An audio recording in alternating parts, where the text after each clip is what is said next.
Okay, we're moving forward. So make sure you understand. Make sure you understand how to do those ands and ors. Make sure you understand how to graph in all reals, or if it's a no solution, make sure you understand that there is no graph. Make sure that there's little things like this on there, and some people, not everybody, but make sure, because remember on the test there's no redos. Like, this is your opportunity to redo, but if the answer is t is greater than or equal to 3, let's say, which one of them was, and you have the 3 here and you have the 3 there, and like that, that's good, but then somebody has like the light little graph here, it's really light, but it's like, oh yeah, well that, you graph that. So if you don't want that, you have an eraser, right? Or you have a pencil and you just go, whoops, that was an error, I'm going to X it out. Also, I will mark you wrong going forward. This is not, some elementary teacher messed you up. That's not a number line graph. This is arbitrarily unknown where it's landing. Where is that? Is it at 1.7? Is it 1.4? Is it at 2.3? Where is it? It's not at 2, it's above, it's floating in the air. So, no more. I've said that jokingly before, but now it's like no more. There's a few people still graphing this way. You can't do it that way. If it's at 2 and above, where does it need to be? It has to be on 2. Make sense? It's not hard. Not hard. I know it's a minor thing, but it's a notational thing. And pay attention to the detail. Pay attention to the detail. Okay, so change that. Ends and ors, there was a major challenge on that. Again, some people did an all reals graph, but you had like this, and you had this, and you went like this, and you went like that, and you called it all reals. Is that an all reals graph? No, I think only one person did that, but didn't I warn you specifically about that type of thing? I did. If it's all reals, what do you have to do? Which most the people that got that problem, you got to go like this and you got to go like that, make it clear that it's all reals. Now, or some people recognize the answer was all reals, and you just went like this, and you went like this, and you went like this, and that was good. That's great. You don't have to have the numbers that you found in the OR problem because it's an all reals, so this would work. Other people, though, they just wrote this and then they didn't state the solution for it. They just had the graph. You need the graph and the solution. So if this is your graph, that's great. What's the solution you would need to put? All reals. That's it. So that's like a minor thing. Only there's 1 point there, but there's lots of those little things like that people were just not doing correctly. And then also just not understanding, like the t is greater than 1 and t is whatever greater than 3. Okay, it's an and, right? So if you go to graph it first, that's fine. Greater than 1, okay? And you're just checking, you're just testing the waters and seeing what's going on, right? It's okay, t is greater than 1, check. T is greater than 3, check. Then you think through it, and some people correctly identified, you wrote on there, it's an and, it's a conjunction, both have to be true, or something, and then you just kind of left it, or you wrote no solution, or something. Well, if both have to be true, just start plugging in numbers that work for both, right? So start with 2. Does 2 work for this one? Yes. Does 2 work for this one? No. So does 2 work? No. So would you graph 2 or like anything in here? No. So at that point you say, well, that doesn't work so far. Let's try the next phase of numbers. And you'd come out here and say, is 4 greater than 1? Yes. Is 4 greater than 3? Yes. So now you recognize 4 on up works, right? So there's my graph. I've correctly X'd that out. I've got this part. Now what's my solution? Just look at your graph. Look at the graph. What's your solution from the graph? There's only one thing going, and what is it? T is, in this case, I wrote it as greater than 3. I don't know what it was in your, I think it was like number 2 or something. And then that's your solution. You just look at the graph. Now, other people can look at this, figure out it's just t is greater than 3, then graph it. That's fine. I like to graph first, and then analyze it, and then plug in my solution with some of these, okay? Others of you, you did all your algebra work on one, and it was like 2 here and 5 here, and something like this, and you got it going like this, and you got it going like this, and you wrote that as your solution. Except the issue was it was t is less than or equal to 2 and t is greater than 5. So you did all your algebra correct to get to here and to here. That was good, but you have to understand what is an and. It is a conjunction. How many sentences have to be true? 2 or both, right? So is there a number anywhere that works for both of them? Can you find any number that works for both of them? No.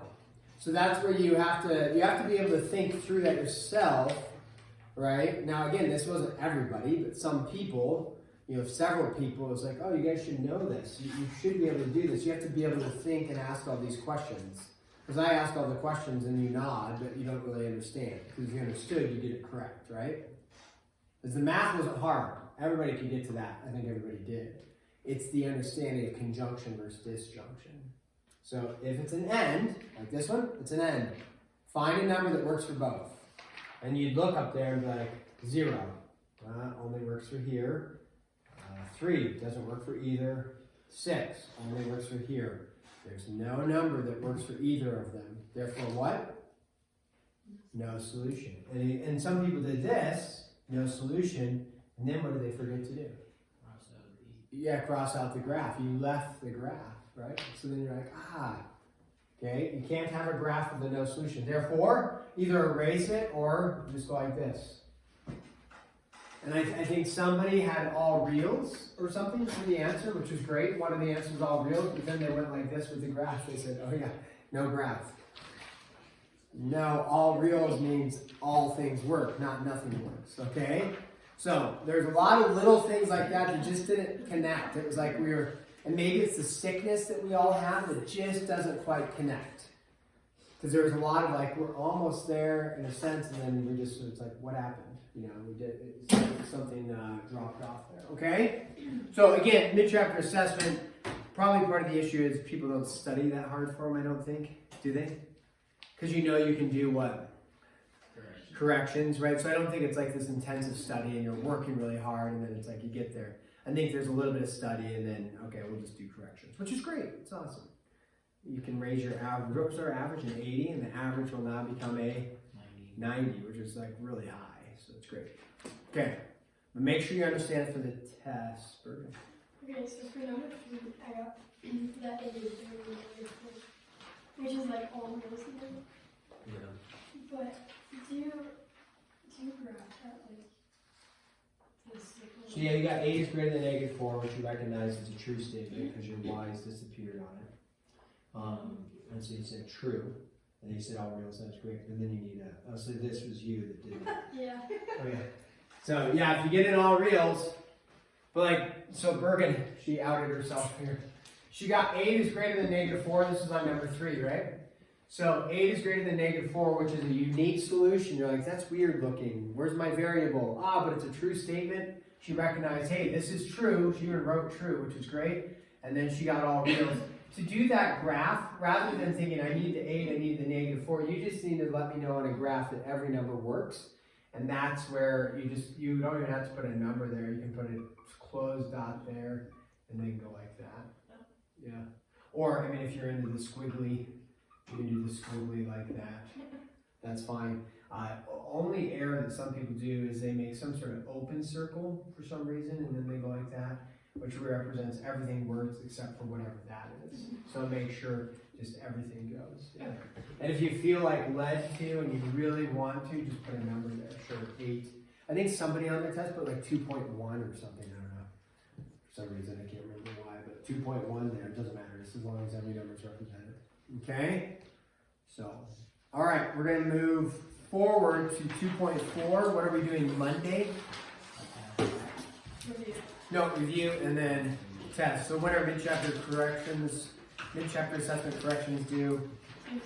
Yeah, we'll go Tuesday on the test day, okay? Notice we're skipping 2, 5, 2, 6, 2, 7, I don't know, whatever other stuff is in there. Make a note of that. This is it. We're done after this. So now, we add the next component. So again, chapter 2, for whatever reason, typically proves challenging.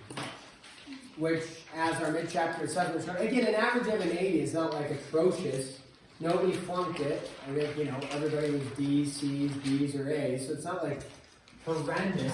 But the thing is, it's not like really complex problems. There's just something along the way that most people have kind of missed in terms of inequalities, conjunction, disjunction, that type of thing. That's where they start to get thrown off. And then we have the absolute value component, which you guys have worked with in Algebra 1. Maybe we touched on it briefly in geometry. But we get to the absolute value, and that also throws people for a loop, okay? So this part also proves challenging. I'm going to give you 3 things, 3 absolute value options, and then that's hopefully the pattern you follow. What I'm going to put up here is if you have absolute value of r is equal to 8, okay? The translation of that, now that's an equal, right? It's not an inequality, it's an equal. The translation, I'm going to put this over here, the translation would be r can equal, I'll just tell you, plus or minus 8, right?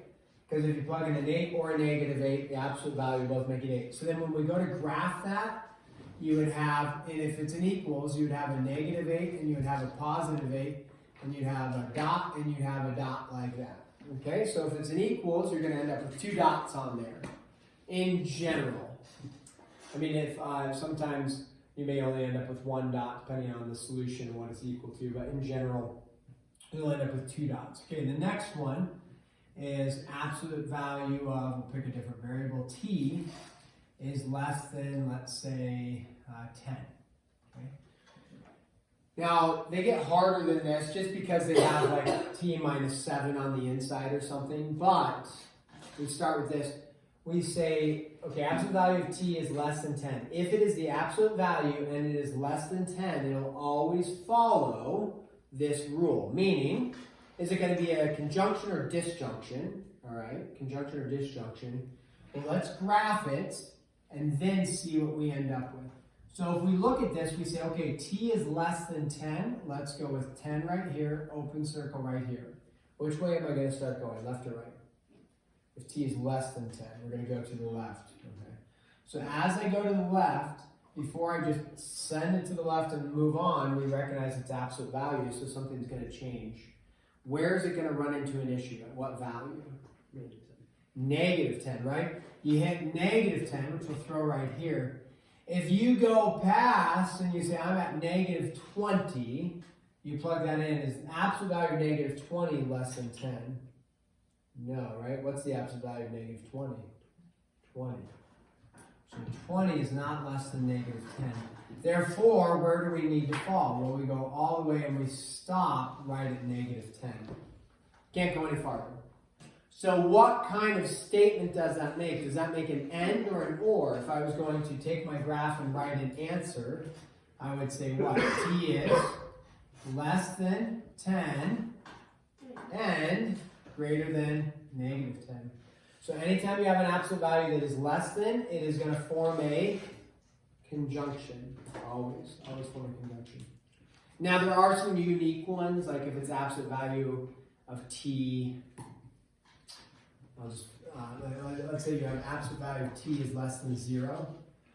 Okay, think about that one for a second, because that is a less than, and you're like, oh, it's going to form an and. But think through that one. Where is the absolute value of t less than 0?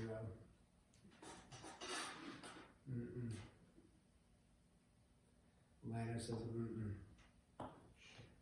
Is there anywhere? I mean, pick a number. Is there any number that you can plug in that'll be less than 0? No. So you might run into something like that. Therefore, what would your answer be? No solution. Yeah, no solution. Right? So if you run into something like that, right, then you have to think outside of that. Oh yeah, it's going to be an end. It's going to be an end. And like, actually, that's a no solution there. what if t was 0? 0 is not less than 0. Oh. Good question, though. Now throw this on there, Rattler. Less than or equal to. What's your only answer? 0? Yeah, perfect. T is equal to 0 would be your only answer. Because 0 is less than or equal to 0, but there's no other numbers that would work. So if that was the case, yes, it would be 0. Good. I mean, the other unique one is, what if you have absolute value of x greater than 0?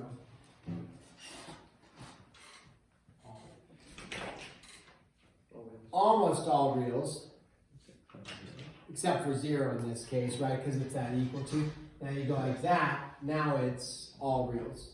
Because no matter what number you're going to plug in, you're going to get 0 or you're going to get greater than. So that would be an all reals. Kind of a unique one as well. Okay, so then our third option is absolute value of x is greater than, let's say, 5. Okay. Absolute value of x is greater than 5. So now it's a greater than. If a less than was an and, what do you think a greater than is going to be? An or, most likely. Okay, we have inductive reasoning, we call that, where you can base it off of some logic even though it's not proved yet. So we think this is going to be an or. Let's start with what we know. X is greater than 5. Let's graph that. We go to 5, we go open circle. Now, it could be equal to. Let's throw an equals to on there because it doesn't matter if it's equals to.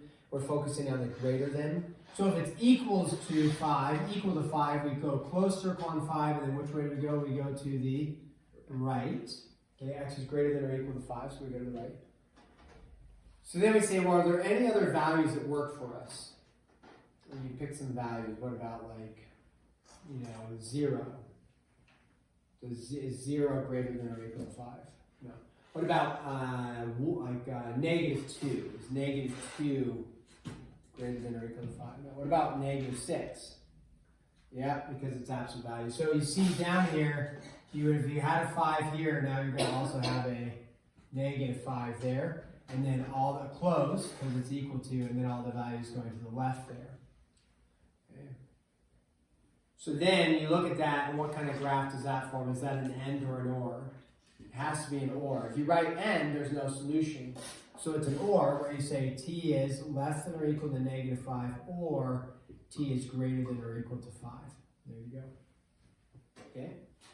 So those are your 3 options. Now, when we go to solve these, we are going to, 1, isolate the absolute value, because some of these are going to have more than just like a t and x and r. They're going to have a little other stuff attached to it. So isolate the absolute value, then do our work. So let's go with this. Let's say I have y minus 3 absolute value. So now I've included the 3 in there, the minus 3.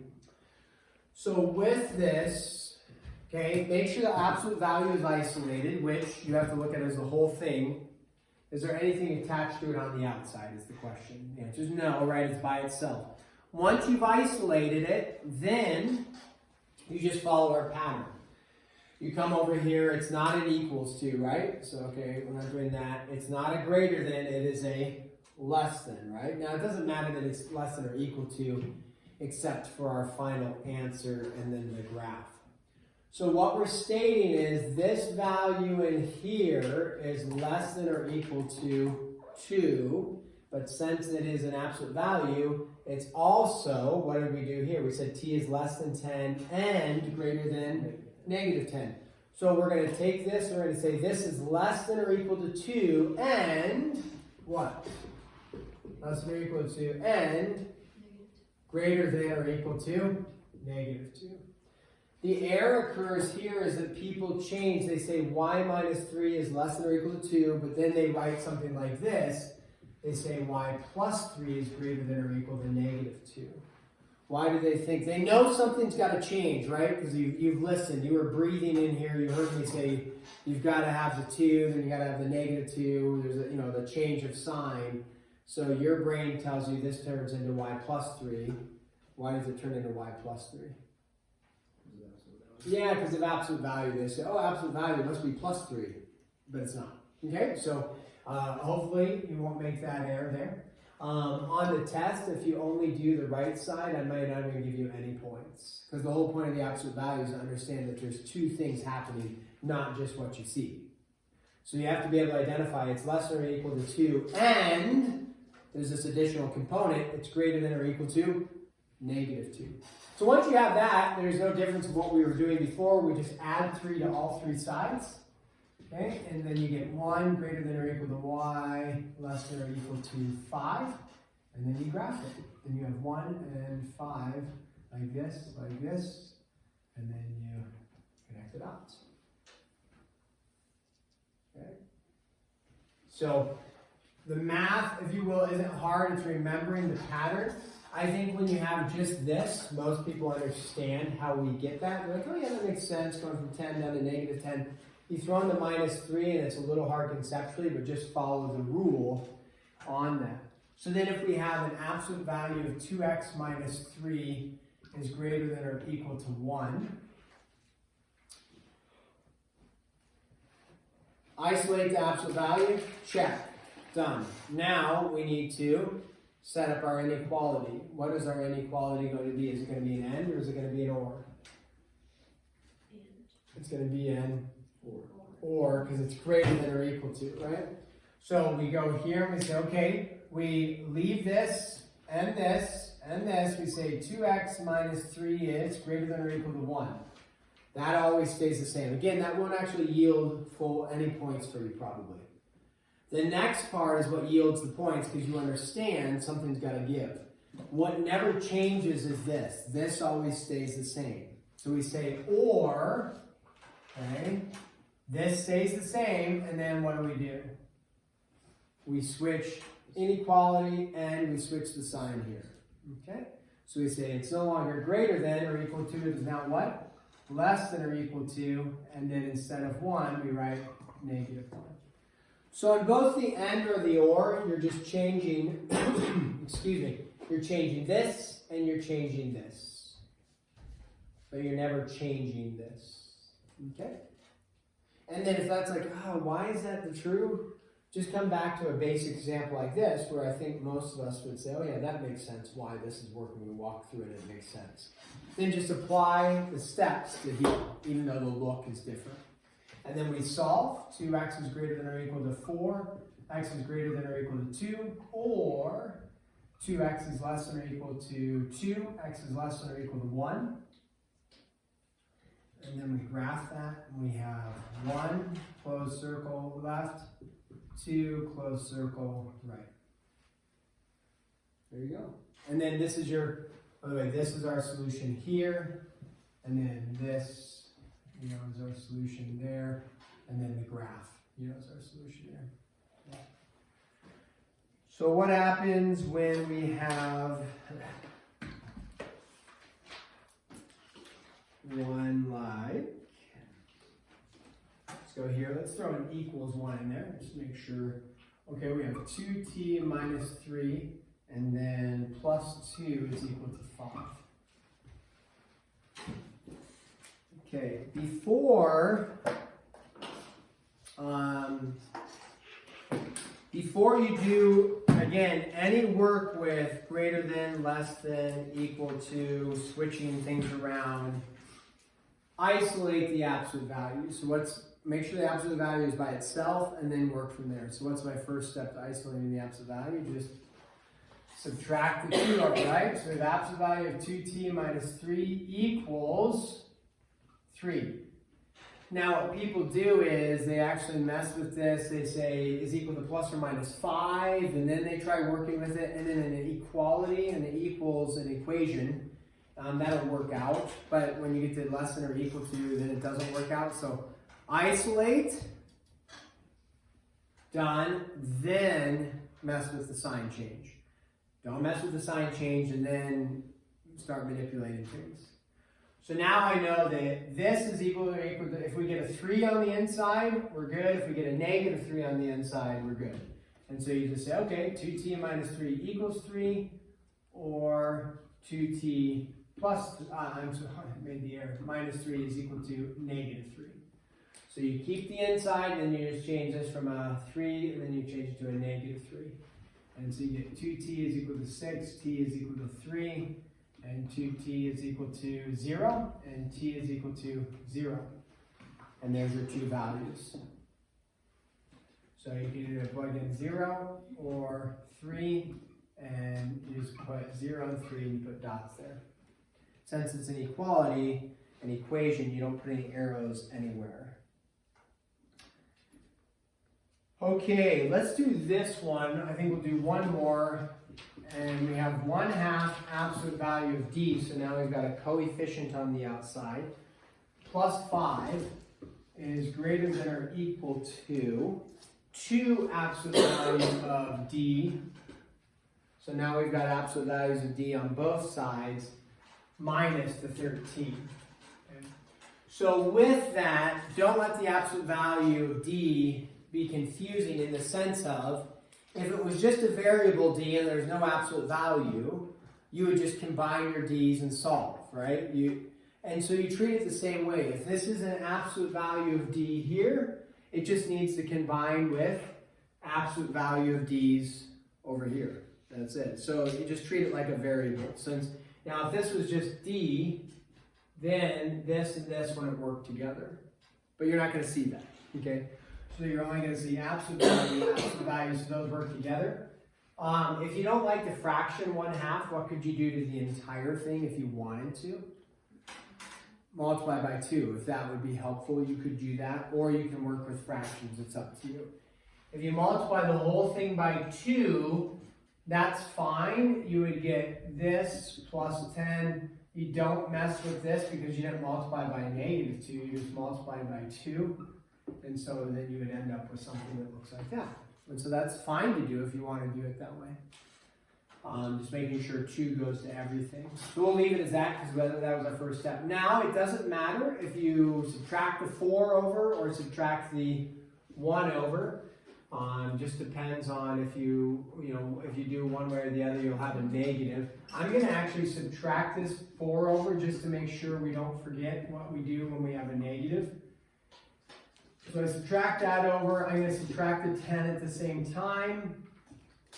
So on the right, we get negative 36. On the left, I have 1d minus 4d. How many d's do I have? Negative 3, right? And then it's absolute value like this. So I did that just so that we could see, not forget, which I think almost everybody got right on the mid-chapter assessment, was number 1. When you divide both sides by a negative, what do you need to do to the sign? Switch it. And so in this case, it would be absolute value of d no longer greater than, what does it become? Less than or equal to 12. Now this is really nice because it's just absolute value of d. And so now we just say, okay, if it's absolute value less than, d is going to be less than or equal to 12. Is it an and or an or? And by the time you're done, hopefully with the homework problems, you'll know immediately it's going to fall into the and category. And then you say, okay, great. D is less than or equal to 12 and greater than or equal to opposite sign. What is it? Negative 12, right? So just change the sign on that. And then you have your graph, negative 12 to 12, close circle, and you connect the dots. Questions on these ones that we just plowed through? Okay. So, hopefully, that'll, you can follow these 3. And again, make sure when you see absolute value, know that there's 2 things going on, not just one. Because again, if you only do the one, you won't get any credit. Make sure you do the 2 things that are going on. And as a review, because it happens all the time, do you mess with the inside at all? Nope. You only change this sign and this sign. That's it. So don't mess with the inside at all. Okay, Monday will just be probably review work. You could do mid-chapter assessment corrections. We'll grade 2-3 and 2-4. Did we grade 2-3 yet?